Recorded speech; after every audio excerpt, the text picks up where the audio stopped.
Hello, hello, hello, everyone. Happy New Year. If you're here, welcome to a new episode of The Truth is Barrel Proof. My name is Jack Bigadoo, also known as the Hood Sommelier. New year, new whiskey, new brand, a little bit different. As usual, we're gonna travel around. We're gonna meet people that are making a difference in the whiskey industry.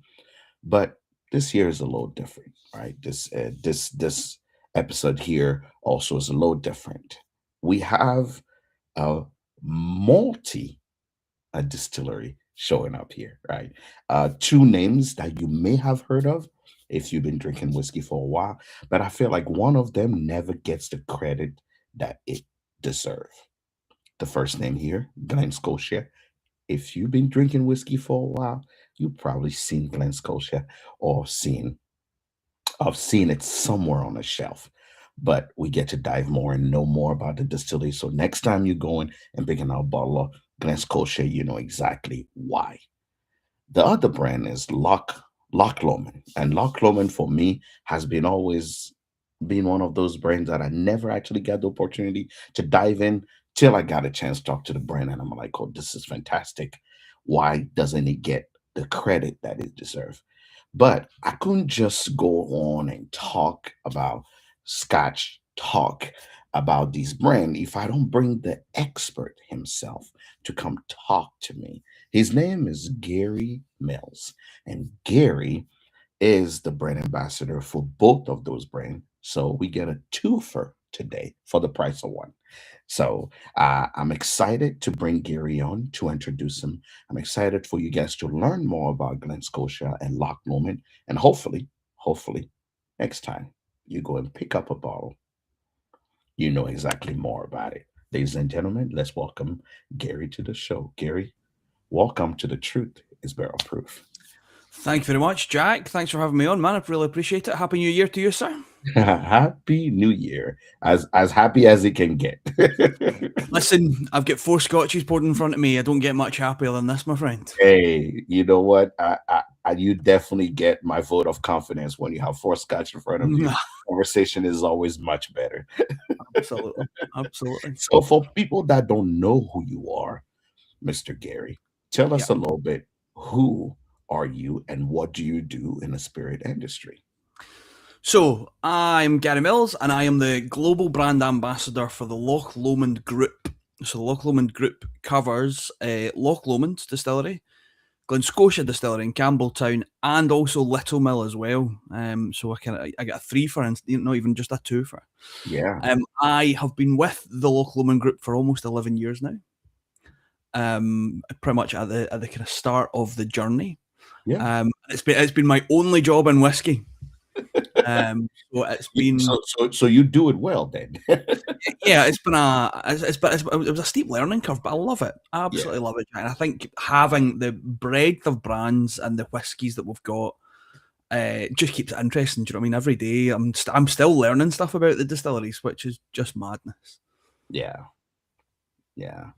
Uh, you know, it's interesting when I tell people is everybody in the whiskey industry kind of have its little pocket. So, you know, I love when I get to see someone who has been committed. We see so many change in the industry. Today is one person, next day is somebody else. So to have someone who've worked for a brand for as long as you've that is I'm very excited because it means you know your craft and you know you have more of a what I call a family, you know, a personal relationship with the Yeah, brand versus actually, somebody being here a couple years and left and went to another one. So I'm very excited. So as we get into this and Loch Lomond Group, uh, two things always, you know, this is my audience is about 60 to 70% American. So yeah, two things are important to me every time because every time I have to present to people, the name of a distillery is the question that of comes course. first, right? So uh I know certain things because I'm an educator, but I would love the audience to know, can you literally give the definition of the name. We start first with Loch Lomond. We know what a loch is. If you listen to some Gaelic, but what Loch Lomond means.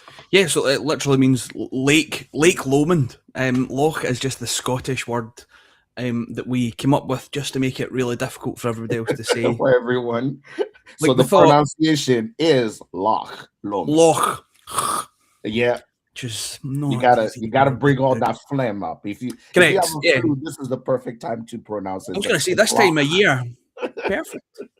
Yeah, So, so so is it the loch? it is. Yeah, so it's the second biggest loch in all of Scotland.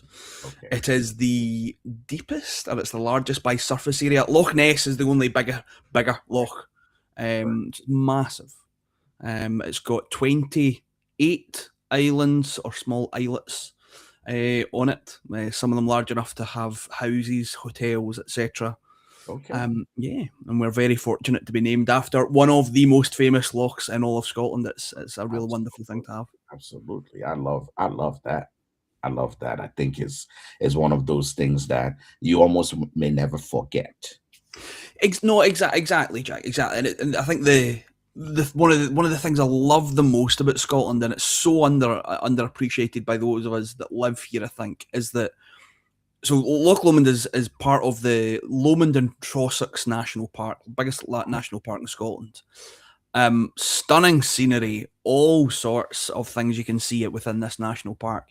But we're 25, 30 minutes drive from the city centre of Glasgow, second biggest town in all of Scotland. But you're 25 minutes away from just these rolling hills, this wonderful scenery, and this beautiful loch. And I think let's say we just underappreciate that there are places even down south in England where you need to drive hours and hours and hours to get that kind of stuff. And I tell people all the time, it's something that when people say you have to be there, I always say I feel like Scotland tourism does a horrible job. I swear, I know it may come up offensive, but if they did as much job, a good enough job, like the amount of people that would travel to Scotland just for the scenery, I feel like Irish people do a much better job to attract you to come to Ireland. But when I went to Yeah, Ireland and I've been to Scotland, I was I was so enamored by just the scenery, the locks, the glens, there's so much to see in Scotland beside the whiskey. And I think they don't give it enough credit. totally agree. And I think a big part of that is the Scottish sensibility. We're very self-deprecating. We don't like to be, apart from when it comes to the Scotch, we don't like to be shouting about ourselves and being too kind of put ourselves out there too much. Mhm. So you tend to find us going, oh, I mean, it's lovely, but the weather's terrible. Oh, I mean, it's really nice, but it's dead cold all the time. There's always we're never just shouting about the good stuff. We always find something to kind of kick ourselves with a wee bit. And which is very weird. You would think people will actually take pride into that because when I went, I want to go literally every year. Yeah. I thought it was the most beautiful, the beautiful place, the nicest people. Scottish people, I don't know. Between Scottish and Irish people, I think I think when it comes to hospitality, maybe Irish will have an edge, but Scottish people are so kind, so kind. The Celtic connection. I think you get it quite a lot. The Irish, the Welsh, and the Scots are all you get a lot of that across all three. It is a very kind of Absolutely, Celtic thing. absolutely. So Glen, we see Glen everything in Scotland. So at my last tasting, one of my clients said, "Why everything that come from Scotland have a Glen on it?" So I started laughing. But then Glen Scotia, what does Glen Scotia mean? So a glen's essentially a valley. And if you having been to Scotland know we've got quite a lot of hills, Jack. So Correct. lots of hills mean lots of valleys. And I think the reason it gets so used in Scotland is because it's in Scotch, sorry, is because it's got such connotations that just take you to Scotland, and it casts those those views of, or builds that mental picture of the rolling hills and those lovely picture postcard scenes that you associate. Right. And then Scotia is just Scotland. So yeah, that's just kind of various kind of. So So there's kind what of would Alberta, that mean? Scotia. Glen Scotia will be the valley of. Yeah, it's more. It's one of these things where the Glen was just added by a bunch of owners. Ultimately, it's not really anything related um, to the distillery. Correct, Yeah. correct. One of the when I asked before when I was in Speyside, Mhm. I asked one of the elder people sitting there. I'm like, can you explain why every distillery have a Glen next to it? And it's like, oh, it makes sense. And I'm like, what do you mean? They say it make complete sense. Where do you find water? Yeah, And I say, and I'm like, oh, in a valley, and he's in the like, Valley, yes. yeah, and the Glen. Most people said their distillery next to where there's water, so they can actually make whiskey. So it's normal that most distillery have a Glen next to it because that's the water they're gonna use to make Yeah, whiskey. and same reason as to why there's so many with rivers names in them. Yeah, yeah, Because again, they would put the distillery beside the river, and they would just kind of work that through. Because again, correct, that's what they did back in the time. You were named after where you were ultimately, or why correct, you were there. correct. So let's get into it. Yeah. We have the brand here that I think, in my opinion, never get the credit it deserves is Loch Lomond. I feel like it's been a sleeping brand for a while. So tell us a little bit about Loch Lomond, the little bit of history behind the brand, and what are the expressions you guys have there for Loch Lomond? So you are 100% Jack, right, Jack. I totally agree with you. I think it's the Loch Lomond brand is starting to get a bit more recognition at the industry level. But it is kind of lesser known, and there's some very good reasons for that. So the Loch Lomond distillery has existed on its current site since 1966. Okay.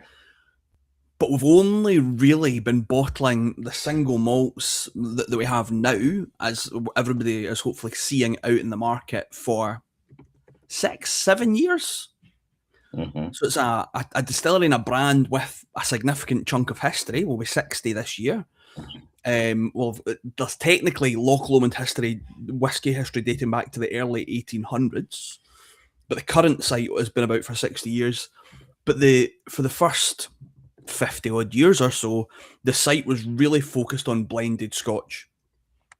So the previous owner, before the Loch Lomond Group was formed about 14 years ago, 13, 14 years ago, the site was owned by a man called Sandy Bullock, and he effectively evolved the site to be this one-stop blended Scotch factory. And obviously, prior to 1960, everybody was making whiskey for blended Scotch. Correct. Single malt wasn't really a thing. Mhm. But Sandy Bullock, he started off. So initially, he had the rights to sell a blended Scotch called High Commissioner, which was fine, and he made a little bit of money from that. He then decided he wanted to make more money from it. Typical Scotsman. So he built a bottling hall so that he was buying in the liquid, bottling it and packing it and selling it. Then he decided he wanted more of the money, all of the money effectively. So he bought a distillery so that he was making it, bottling it, and selling it. Okay. And then, so to do that kind of basic blended Scotch thing, so to make a blended Scotch, around about 80 to 90% of that volume is grain whiskey.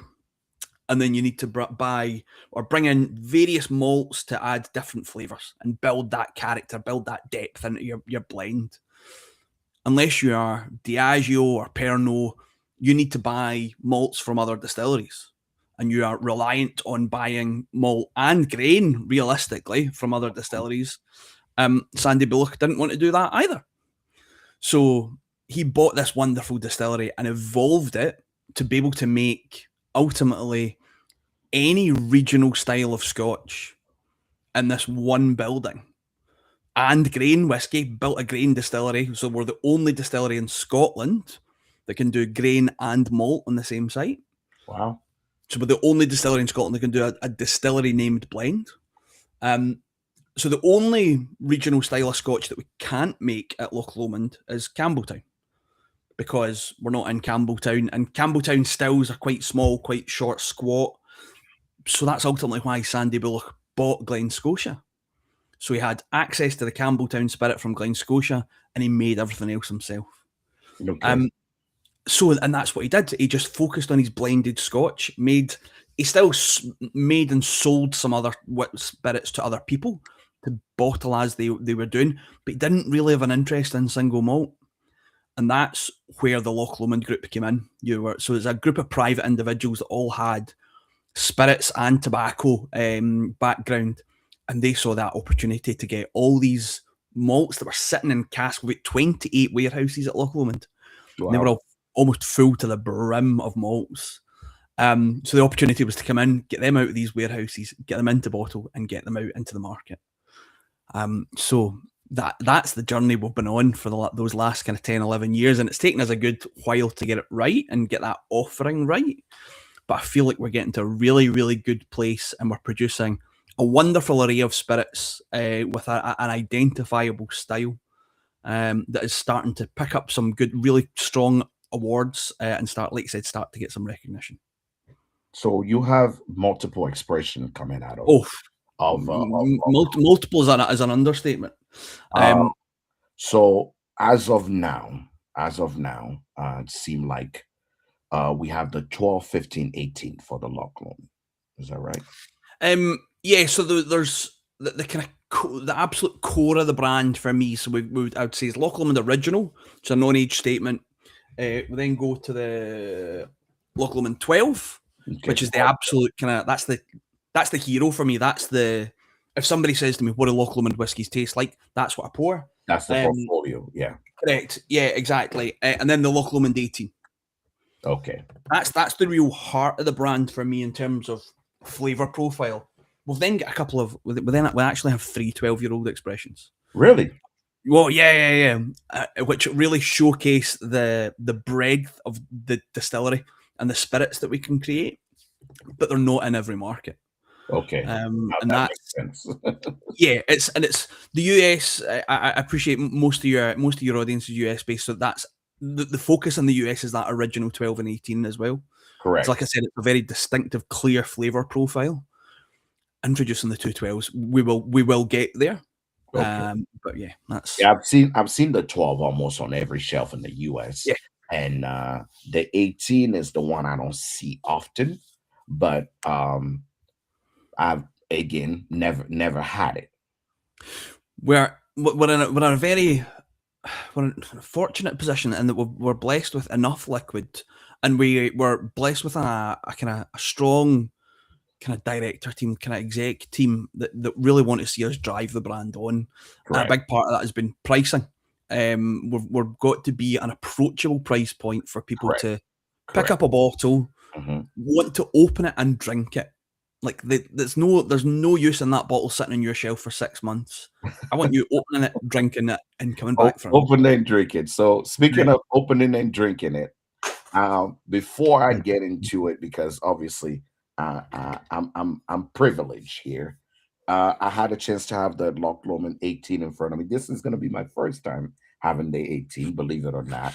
Oh, the nice. 12 I've tried before, and we know what happened to my bottle. So I thankfully still have a full intact bottle of Jack. That's don't, not that I want to induce any trauma for you. Don't rub it in. Don't rub it in. So what would you say is a characteristic of Loch Lomond? Like what is the DNA of Loch Lomond? So boiling it down, the 3 characteristics that tie everything together are fruit, a honey sweet character, and a soft smoke. Okay. For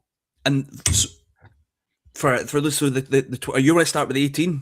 I'm having you know I don't have the 12 in hand, but I'm having the 18. Okay, we'll skip to the 18. One of the interesting thing on it is it says caramelized apple wood in smoke, and that's quite interesting to have on a Scotch, which I'm assuming there is no additive or coloring in this. No, absolutely no. Right. No, there is some colouring added. Okay. That's something we are, again, it's historical, and I think we're going to try and move away from that, go back to natural colour. Mhm. But it's at 46%, no additives, non-chill filtered. Yeah, but a little bit of colour, and purely for consistency, because we're now in over 120 countries, I'm sure, or Correct. something Correct. like that. It's certainly over 100. It's mad. And The nose is very, very um we are fruity. We have a little herbaceous, just a little bit, but apple crisp, lemon zest, caramel tartale, like you were having an apple pie, a yeah, little bit of that's cinnamon. Yeah, that's yeah. all. That's the kind of stuff I get, Jack. Is I'm a very food led person. Yeah, yeah. And I tend, and it's you tend to go to what you like, and it's that sweet caramelized apple for sure. Mhm, And one of the reasons why we go for flavor led notes on the front of the pack, Loch Lomond's a big, complicated distillery. mhm, So effectively, most Scotch distilleries have standard swan neck pot stills. We've all seen the pictures. And can produce 3 distinct spirits from that, relying on wood to bring a lot of mhm. different flavours and variety. Loch Lomond actually has, on the malt side, 3 distinct styles of still. Mm, So we have one pair of the swan necks. We then have 3 pairs of our unique straight neck pot stills. And then we've got a copper column still, or a Kofi still, mhm. which allow us to make 10 malt new make spirits at this one distillery. Wow. It's a mad complicated So, so, so, distillery, and it's as you on talking about the style, let's talk about maturation. What type of mhm. barrels are being used here in this thing, either the 12 or the 18? So nice simple one for both of them. It's exclusively American oak, ex-bourbon American Okay, oak. perfect. Everything we produce at Loch Lomond is matured in ex-bourbon American Okay. oak. And that's because we are putting more emphasis in creating flavour through Mhm. distillation, and allowing and then that wonderful ex-bourbon wood just allows those flavours to just blossom without interfering too much. Obviously, kind of wines and cherries and ports can take a spirit off in a certain I direction. hear you. Um, ex-bourbon just lets it sing. The one consistent flavour profile that American oak adds is honey Honey sweet. sweetness, Yeah. and that's where that second, and that's why it's a main pillar for the flavour profile, because everything's in American oak. That's why it's consistent throughout the range. Correct. All right. Sláinte. Slange good to health, everyone.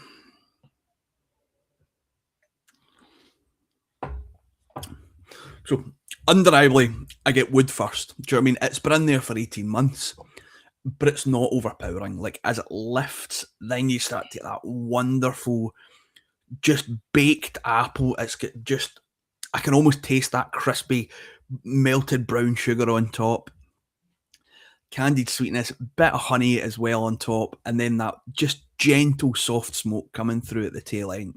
Dude, it's like if somebody took a creme brulee and Mm-hmm. tossed it some sugar on top, burnt it, and then graham crackers on top of it, and cover it and put uh, some cherry, uh, uh, some cherry wood, and smoked it on top of it, and pulled it up. This is what it would taste like. I I love Oh, an 18 that taste matured. And for me, maturity definitely yeah. coming to the oak. It shows, the level of maturity. It, like you said, is not overpowering. And No. God knows it is just so the finish here is like the finish is like holding your best friend hand in the middle of a scary movie. It's like you don't want to Yeah. let go because For it's comfort. just comfort right here in just going down. and that's what that 18 years in wood does, and it's why 18 is one of these magic numbers. It just the complexity, the depth that it adds. But that's still going in my palate in the best way possible. Like, it's not a linger, Correct. but it's just like you said, it's just that comfort and taste. I've never said this about a whiskey, but this remind I know it's gonna sound weird, but it reminds me of a long day whiskey. Right, I've had a long day. I need Mhm. something just to actually feel like I'm alive again. Which what I know people be like, oh no, you don't need alcohol treatment, but he's like, you don't need a lot. You just need a weed dram, and you should be No, just fine. Jack, 100% agree with that. And I think over the last kind of couple of years, I've started looking at my Scotch collection and my cupboard kind of differently. It's not. I don't look at it as regions and age statements and finishes. It is more about that occasion. Like, so the 12-year-old for me is a great every. I mean, it sounds bad for me, an everyday whiskey. Like, it's got the ability for, if I just want a Scotch, but I don't really want to have to think about it and unpick layers and layers of flavour. They're there if I want to, but it's just a real super easy drinking Scotch that I can just enjoy. Tell you what, our folks from Lockfire are watching. Let's see what a little bit of Lockfire is gonna do to the Loch Lomond. Amazing. Yeah, I'll never decry anyone for adding a bit of water, because adding water is always just going to open up flavors. Water is never a good thing. Yeah, I tell people, good water is crystal not clear your Lochfire enemy. water. Water is your best friend, especially on mature spirits that are actually bringing you a lot of that oak note. Guess what, guys? Lockfire. That's what I swear by. That's what I add to my whiskey anytime. Yeah, I think my favorite thing about Larkfire stuff, and the guys are always so They're giving you all the about, props on Instagram right now. amazing. They called you a Like, if you legend. think I don't about know it, about that. if you're out and you're spending, like, we all know the way things are going. Like, if you're out in a bar, a decent Scotch is going to set you back a bit now.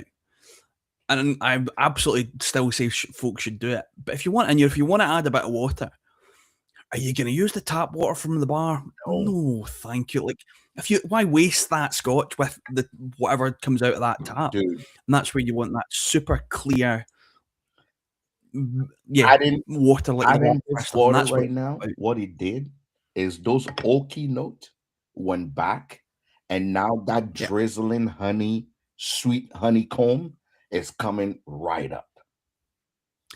It's ultimately, it's what I'll always say about adding water. That's what it'll always do for me, is that if you get a dominant flavor, dominant's probably the wrong word, but if there's a flavor that pops out or is more prominent than any of the others, all the water's going to do is kick that flavor back. And sometimes it's alcohol. Correct. If it's a cask strength whiskey, it can be the alcohol. Kick that main flavor back and allow everything else to come out, and let you explore the rest of them. Absolutely. Yeah, I'm gonna come back to this whiskey. This Loch Lomond 18. It's with a bit of time in the glass. Stupidly good. So I have to ask, do you have any Loch Lomond, maybe not on the US market, but older expressions? Do you have any older expressions? Since you guys have been around for a while, I have to ask if you have any older expressions. Absolutely. So, like I said, people view us as this relatively new distillery. But this year we put out our fifth 50 or with at least 5 50 or 50 plus year old whiskies. So, and with everything in between, 25s, 30s, 21s, some 45s, 46, 47s. But these tend to go in small numbers, and they tend to, like, it's a total different end of the market. But yeah, no, but we've got these wonderful spirits, because again, Sandy Bullock didn't want to do anything with them, so they're just sitting in this warehouse. You So know we've got what? access to all this magnificent Let me stuff. make sure I add Loch Lomond to my tour of Scotland when I come next time. I need to stop. Jack, I'll be horribly offended if you don't come and see me I next time will. you're I in will. Scotland. I will. I will. I'll actually I put went up to there the with Space Side Festival. If I'm able to swing it and come this year again, I'll make sure that I actually come see you. what you should do is you should come in, if you can do it, come the end of Yeah. May. So Campbeltown Malts Festival is basically the 4 days before Fez Okay. Isle, before the Isla Okay. Festival. You should come over and You do know that. what? Because the great thing Let's is, if you're driving to Campbelltown, let's chat. you Let's chat pass Loch after Lomond on this the way. because I think it's time. It's time. It is time. I need Make to. it happen. I need to Make it come happen, my see friend. you and then go. I've been saying I need to go to Fage, and I think Yeah. it's time. It is time. We gonna try it. I will try to make it work, and we'll see how we can make it work. Love it. Before we move on, the last thing to mention, I kind of mentioned pricing on it on the Loch Lomond stuff as in general previously. Specifically on the 18, we are one of the few 18-year-olds for me that's still on that reasonably priced, achievable price point. I think in the US we're about 150 Yeah, for an bucks 18, for an 18. I think the 18 on the US market, yeah, it's about 100. I think 129 is what I think I saw it at. The 139. Do you know, tell me, can you think of any other 18-year-old Scotches that are under 200 bucks, under 250 bucks just now? No. It's bonkers. I We're under love the in the price. UK. We love a good bargain on the Truth is Barrel Proof. We love a good bargain. But again, I want folk buying it and drinking it, Jack. It's trying to make it an approachable Scotch, a drinking Scotch. Audible, yeah, 18-year-old, yeah. No, I can appreciate that. So we leave the Loch and we move on to what I call the skinny girl of Scotland, just little tiny skinny part. It's been called. Campbeltown just seems like a called mystery for me most of the time. That's how I feel like. It's like there's only two major brands that I know from there, or three major brands that I know. But beside that, it's probably the most, I think sometimes people talk more about Lowland even than Campbeltown. But there's great distilleries and great whiskey coming out of Campbeltown. I think Glen, Scotia is the most known name out of Campbeltown. So let's talk about Glen, Scotia.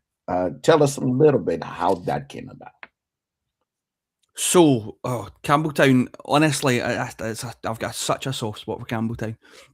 And again, I think you're right. The reason it's not talked about enough. So there's the small, like I said, at the very start, there's a group of people that know about Campbeltown malt and they're very passionate about it.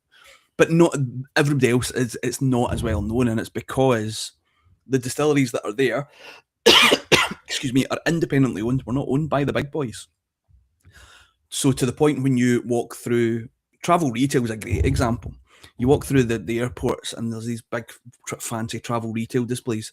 I've actually seen maps produced by the big companies that don't even have Campbeltown on it because they don't have a Campbeltown distillery. So why would they talk about it? Correct. But it is, so it's one of the 5 recognised whiskey regions. And it is, I'm obviously biased, but for me, historically the most important. So 5 whiskey regions being Lowlands, Highlands and Islands, Islay, Campbeltown. What am I missing from there? Speyside, obviously. But Campbeltown was really kind of what was a real kind of boom town. It's part of the first big Scotch whiskey boom. So it's this tiny wee town, far west coast of Scotland, which is, in all accounts, a bit of a pain in the arse to get to. You can get a 20-minute flight from Glasgow Airport, but to get there by road, it's about 3.5, 4 hours on a good day. And I know, Jack, you're probably driving that. Like, do you know what I mean? I know folk in America that drive that for a slice of pizza. Hey, we love driving in America, but our roads. But you get a much better road system. I was about to say our roads are not as scary as your roads, right? Because you've no driven that Campbeltown road yet either. I was already scared driving through Speyside because I'm like, these roads are very tiny. too tiny for me. And then we move Mm. on to, driving out, no problem. The Aberdeen's beautiful place, but Yeah. people are telling me, "Oh, there's tinier road than this. This is, Speyside actually have good roads." I say, "I don't think I can do Yeah, it. yeah, I can exactly. do it." So Campbelltown's this tiny wee town. Realistically, the kind of main body of Campbelltown covers 1 square kilometre. But it was a real powerhouse of Scotch. Like there was to the point where it became known as the whiskey capital of the world. They called it Really, Whiskyopolis. Yeah, Campbelltown like it became is known as the yeah, whiskey capital of the world. correct. Because Jack, it got to such a stage that there was a period of dominance where so we've been making Scotch for 500 years, right? For approximately a fifth of that, for a period of around 100 years, if you were drinking Scotch across the globe, you were drinking Campbelltown Scotch. Really? This small town of 1 square kilometre, at its peak, had 26 distilleries in it. Wow. Over the whole period, at around between 30 and 35, depending on the account sheet. But the most it had operating was 26. There was at its peak, there were still only 9,000 people lived in this town, Jack. But there's 26 distilleries Wow. in. Good few reasons for that, and they're like I'd set a real kind of fortunate circumstances that built it up. So our position of where we are is actually went in our favour back in the day. So far west coast, we're at the mouth of the River Clyde, and at the time, at the early 1800s, when Queen Victoria and the Industrial Revolution was booming, there was ships coming. Like Glasgow was basically one of the busiest ports in Europe and really therefore the world. So there was all these massive ships coming from across the New World, Of course. and they were either going from Glasgow and stopping in Correct. Campbelltown, or coming from the New World, stopping in Campbelltown before they went to Glasgow. So that brought movements of people, casks from across the world, wines, ports, sherries, bourbons. And just to slide something in for people that don't understand, the history of whiskey in general, transportation, a correlation between water location and transportation is the big thing, especially in single malt or Massive. Scotch history, because transportation determined where distilleries could be, and where boats could land determined who have access to what. You see it in wine, you see it in whiskey, you see it even in America here, where some distilleries were because they're in proximity of a railroad train or a boat place to be able to be. So what you're saying completely makes sense. When you think about whiskey, think about location for resources and transportation made whiskey what it is. So I can give you a great example of that. So a lot of the main blending houses were in Glasgow, and to get, because again back then it was all blended Scotch. We've only been drinking single malt for about 60 years. To go from Glasgow to a Highland distillery and back, because of the mode of transport, do you know what I mean, horse and cart and all this kind of stuff, and the state of the roads. You think they're bad now, Jack? Jeez, imagine what they're like in the 1800s. Was realistically a three-day trip. Because of the invention of the maritime steam engine, and again because of the water, you could go from Glasgow to Campbelltown in 3 hours. Game changer.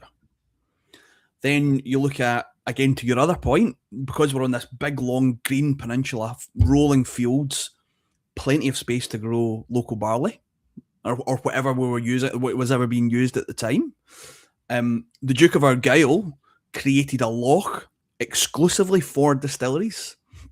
So the Crosshill Loch was made, and at the time when it was made, not a single house was plumbed into this loch, just for distilleries. Wow. There was a coal mine nearby, so there was fuel for fueling the distilleries. And then a big thing for us was the kind of consumption, the profile, the way people were drinking Scotch in the early 1800s was toddies. So like spirit, something sweet, whether it's honey, hot water, etc. That kind of stuff. For toddies, Yeah, but think about what you want for a toddy. You want a big, powerful, kind of flavorful whiskey or spirit, and that's Campbeltown in spades. So it meant you had these people coming from all over to open distilleries, make this Scotch, and ship it off around the world. To the point where there's a street in Campbeltown called Glebe Street, and at its peak, so it's still there. It still runs around the back of Springbank. Because of the houses, so the distillery owners' houses and things, but more importantly, the warehouses that were on that street and the volume and value of Scotch that was in those warehouses meant that the value on Glebe Street outstripped any street in London, Wow. Mayfair, Yeah. Regent Street, any street in London at the time. That's the kind of value, that's the kind of money that was going through Wow. Campbeltown. And that's why for 100 years this success boomed. And if you were drinking Scotch, you were drinking Campbeltown. Nice. Now, let's come back. Speaking of drinking Campbeltown, let's talk about Glen Scotia. So, how long Glen Scotia have been producing? I was introduced to Glen Scotia 13 years ago. That's when I had my first Glen Scotia. Amazing. No one can tell me that Glen Scotia does not produce one of the best whiskeys in the world. I will argue with anybody if we have to talk about Glen Scotia, because it has been, it has been one of my favorite, but very dormant kind of whiskey. I felt like also just like, people know of Glen Scotia, but really don't know Glen Scotia. So you kind of have to be in the known to actually know about Glen Scotia. And obviously, you guys went through a little rebranding. I think my old Glen Scotia didn't look like this. And look, no. If it was 13 years ago, it would have looked very different, Jack. Very, very different. Correct. For sure. I love the brand. I think that came 100% out of research, because for me it was about when I've learned about each area of Scotch, and I was looking for whiskeys from Lowland, Highland, Speyside, and that.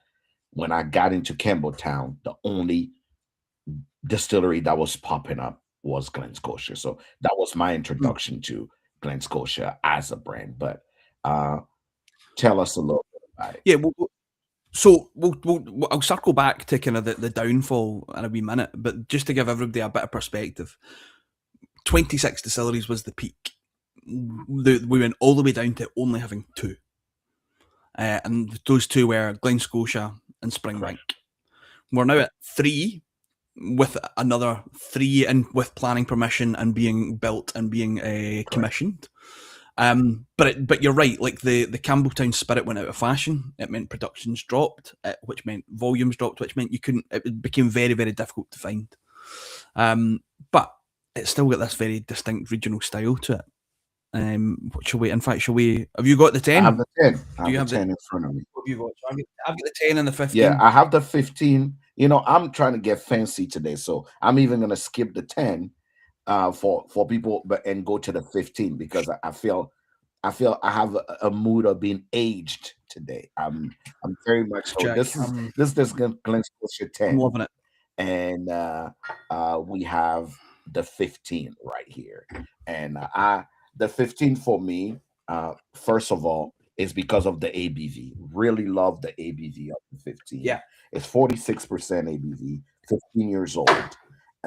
Unlike Loch, Loch Lomond, we have some gently mature and fine oak. A little more softer than the bold caramelized apple smokiness. So, let's hear about it.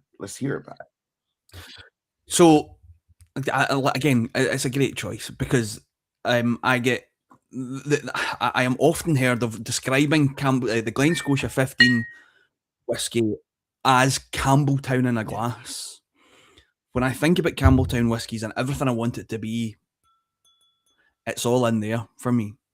So Campbeltown spirits have got a very distinctive style, and it's down to a few things. So the regions historically all had their own styles, and that's why the regions existed. They all created their spirits in distinct ways, which made the styles the way they were.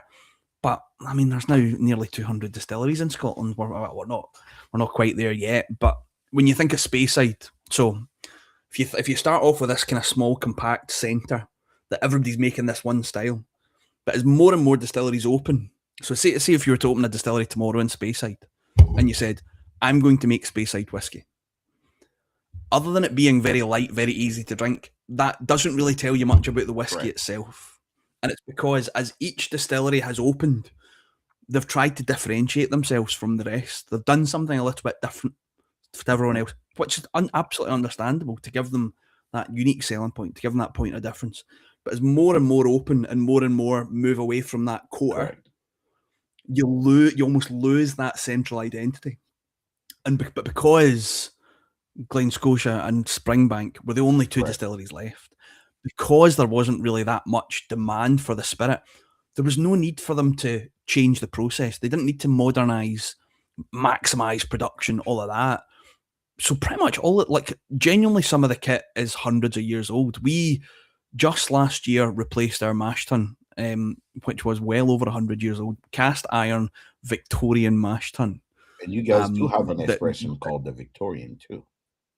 Well, Victoriana, yeah. So that's essentially a nod to, so that 100-year period was covered by the reign of Queen Victoria, which we then called the Victorian era, which is why that Victoriana kind of exists and why it's got that name. So because we've retained so much of the same kit, making whiskey in the same way, we didn't have to go for big, massive stills. It means that style has remained, and because there's only two of us, it keeps that regional status. So Campbeltown whiskies for me, big, robust flavours. Is it peated? Oily in the oily mouthfeel, retains all those flavours in there. Good bit of sweetness, good bit of vanilla from a lot of ex-bourbon. Is it peated? A bit. I wouldn't say it has some peat in it, but I wouldn't say it's peat. It's like less than 5%. Okay. It's more about mouthfeel than it is actual, so like the kind of smoke peat that you would get. Let's say sea salt, you get that kind of sea spray, and then the Glen Scotia, they've got a bit of fruit to them as well from a long fermentation. Good health, Jack.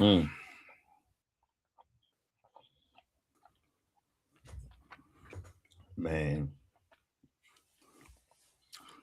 I miss Campbeltown Castle. They're both fruity whiskies, but they're very distinctly different styles. It is. I hate to even bring this up, but it is. It reminds me of crisps. It's like it's crispy. Okay. It's like having a bite to it. It's like somebody taking fizzy water, putting it into apple juice, adding. It is sweet. It is crisp. It is clean. It is. Woo! Maybe it's too early in the morning. That's what I'm forgetting it's early for you. And I love the proof. Let's see what a little bit of water does to it. So I get a kind of gingery spice, kind of orange, but it's more kind of orange peel. Like you've expressed over an old fashioned, and I think because of that oily character of the spirit. And the spice, that spice is from that little bit of peat as well, and that wonderful vanilla character too. So this is also had. So this is first fill bourbon, refill bourbon, pretty much for the 15 years, but it's had a real short flash in Oloroso sherry. When I say flash, it can be as little as like 4 weeks, max probably normally about 6 weeks. It's more about that tingle, that kind of that dryness on the palate than it is adding. The finish remind me of a finish. It's like it's very dry. You get that dryness. Sherry. And that, at the back, that wine kind of tannin dryness that you get in the back. Yeah. But Oloroso. Glen Scotia and I have beef right now because you guys did something extraordinary and you didn't involve anybody. and it just came on the UK market, barely even came to the US market. I want to talk about the icon of of Campbeltown series that you guys release, the mythical Yes. beast. That I went and read about it. It seemed like a very interesting story, and also, obviously, you guys are releasing this thing at cask higher than what we used to in Glen, Scotia. But you made it just for a minority, just a minority group of people, and no one heard about it unless you actually have news from Campbelltown or you in the industry. What's up with that? I want to fight. Why So, is it that the average person I was so mad because I was at the I think I saw it first when I was at the shout out to Whiskey Exchange when I was at the London Whiskey Live, yeah, the whiskey show. Yeah, yeah. the whiskey show. That's where I was like, wait a minute, what is happening here? What is this good stuff that are coming out of Campbelltown and us, the average people, cannot have any? Explain yourself, sir. I don't know So, what's happening. right, I'm going to make things worse for you before I make things better. So, we actually do 2 limited edition releases on an annual basis. So, we will always do, as I mentioned earlier, so there's a Campbelltown Malts Festival in May. And every year we will do a Malts Festival special edition. And that will be cask strength, an interesting finish, more often than not, peated.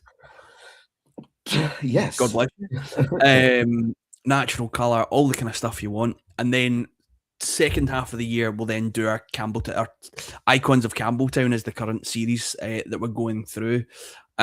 The very boring answer that you're not going to like for me in terms of why you're not getting it is we have in the kind of last year to 18 months have changed US distributor. Yeah. And that, without going into the boring details for I everyone, know. I know. I know. like the kind of pipeline issues kind of go from there. Correct. We But will I get to tell the you what, stage. I was so when I read about it, I was like, this is whiskey I want to drink. Yeah, That's what I look for when I come to something interesting, something out of pocket. If you're used to drinking Glen Scotia, obviously the Women Foundation collaboration you guys did for me was yeah, amazing because the fully maturing. But these two expression, that's what I look for. I've been drinking Glen Scotia, like I said, 12 years ago. I know what Glen Scotia tastes like, but every time I get either an independent bottler going crazy with Campbelltown or those special series that you guys come out with, I'm like, I wish these are things you want to have on your yeah. bar because they're what Glen Scotia can be, right? Yes. We know what it is, but it can be more things out of the spectrum. Yeah, no, that's the thing I'll always say. But so limited editions for me are always the excuse to push the boundaries. Your core range has always got to really epitomize what your distillery is all about. Talk about your region, have that core. That's why it's your core because it's got those familiar flavors, and you can go back to every time. Limited editions are your excuse to go to the extremes. So Correct. it's where almost everything in Glen Scotia is pretty much unpeated. Like I said, if there is peat in it, it's a very small percentage, like less than 5%. So almost all of the peated liquids, so we may do peat for 6 weeks of the year, almost all of that goes into the limited editions. Yeah. So it becomes that kind of real, that like you said, what it could be. And I had a brief period where I was brand manager for Glen Scotia, and I begged and pleaded for us to make more peated liquid because I I'm telling you, love it. Glen Scotia peated, and I want to remind everybody that Glen Scotia as well is very affordable when it Mm. comes to 15-year-old whiskeys. If you look into it, under $100, 15-year-old Glen Scotia under $100, there For is that no way craft, you are yeah. getting anything better than that on the market. So And I want to remind people. I think the Loch Lomond group as a whole is a brand that really prioritize affordability, so people can actually get a chance to try drink the the, right the and drink it spirit. exactly And, that, Jack. even if you're afraid, at least it is affordable enough. that you can actually try that the spirit and know if you actually at least like it. So that Yeah, is very important. So and I two think questions before yeah, we on you go, correct. first question is the average consumer, what should we look forward to? We started a new year. We are lowly getting to 2020. 26 is just at the beginning. Is there anything new for the market coming from Glen Scotia or Loch Lomond? So US specific, like I said, the kind of change in distributor means we're kind of really we're getting a real good focus, and I hope what the consumers are going to see is more, just more Loch Lomond and more Glen Scotia, and that's one of our challenges. I think when you talk about the kind of cash strength kind of stuff like that, you're probably in that kind of thin end of the wedge of folk that really know Scotch, but the kind of volume stuff going out to the mass market, that's not on it. Like even the Campbeltown region isn't on most people's radar. So the Correct. big job for us is to do more, talk to more people, get more liquid on lips, and just really shout about it from the rooftops. We've got And this multi-award winning spirits. every Um, time I do a whiskey tasting, I always tell them, we do Scotch. I always say, this is the part of whiskey you never look at because those distillery are not, blasting everywhere. But to ignore Campbelltown and Lowland as producers of quality whiskey is to be oblivious to I good wholeheartedly Scotch agree. coming out of Scotland. So you have an advocate here. I'm your advocate Amazing. to talk about Glen Scotia and the and I'm actually gonna have a battle of the 18 years now because Oh, of nice. this Loch Lomond that I just had because I'm like now I want to put it against every 18 years I've had to see who really stands to create something impressive when it comes to an 18-year-old whiskey. I would love to hear what you think about it. See, after it's had a bit of time in the glass as well, because I know like your glass earlier was a fresh pour. Once it's had a bit of time in the glass, oh, like it evolves even further and it gets even Oh yeah. better. Oh yeah. But I think across both brands, honestly, it's going to be it's making more noise, talking more about it. We got people People, here that have been, Glen Scotia fan for a while. yeah, yeah, and I'm hoping so. This year in the UK, just towards the tail end of last year, we launched a Glen Scotia 12. And to your point at the start of the Glen Scotia bit, it's a 46%, 100% first fill bourbon, non-chill filtered, natural colour, all the good stuff, but with very small initial volume. So it really went to the UK, France, and I think some to Germany. It didn't go far at all. Correct. But we are looking like as this year goes on, we'll unlock more and more and more volume. And I would hope the US is going to be one of that's a real growth opportunity for us in that liquid because Absolutely. again, price point wise, in the UK, that 12-year-old is £45.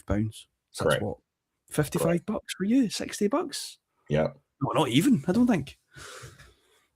So I'm loving what you guys are doing as a whole. Amazing, Like I man. said, this is now your house, so feel free to come in anytime there's new expression for us to actually look over.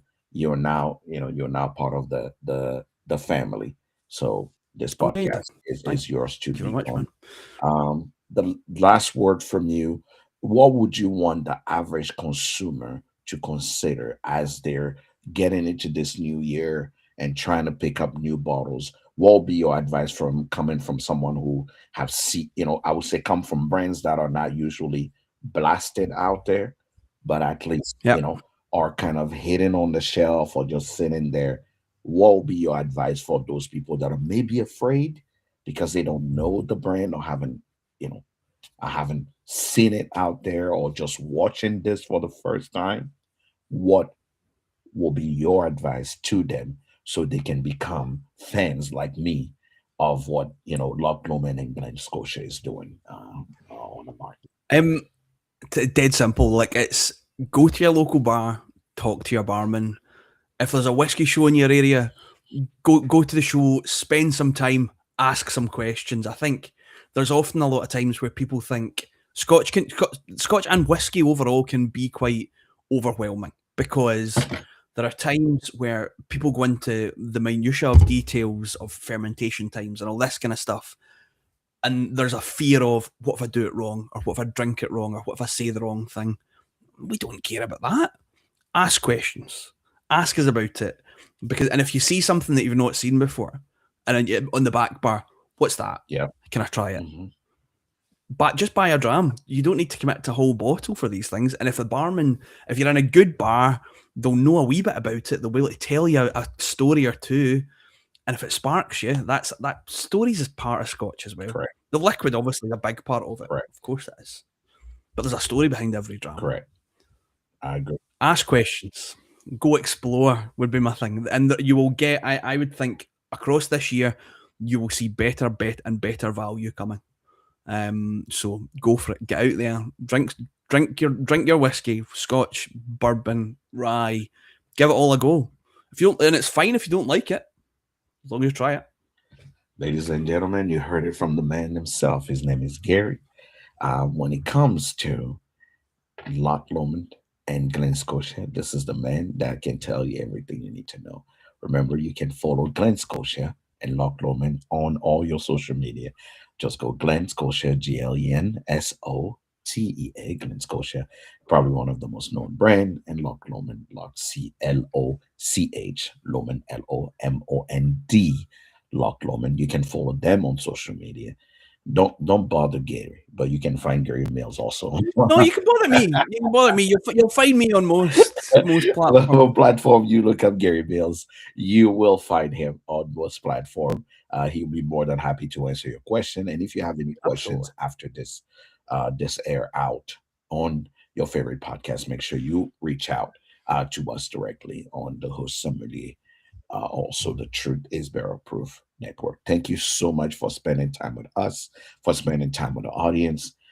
We've learned so much more. I have so much more respect for the heritage behind Loch Lomond, Glen, Scotia, and I cannot wait to dive in more and hopefully find more ways to actually discover things that are not coming to the US. I need to give me a big suitcase when I'm coming back. Yeah. Listen, let's make this visit happen, Jack. Yes. And bring an extra case. I'm bringing an extra case just for this. Yeah. So thank you so much for being here. Till next time. You're welcome, man. Thank you so much for having me on. I really appreciate it. Absolutely. It was a pleasure. And we'll see you guys next time. Cheers, everyone.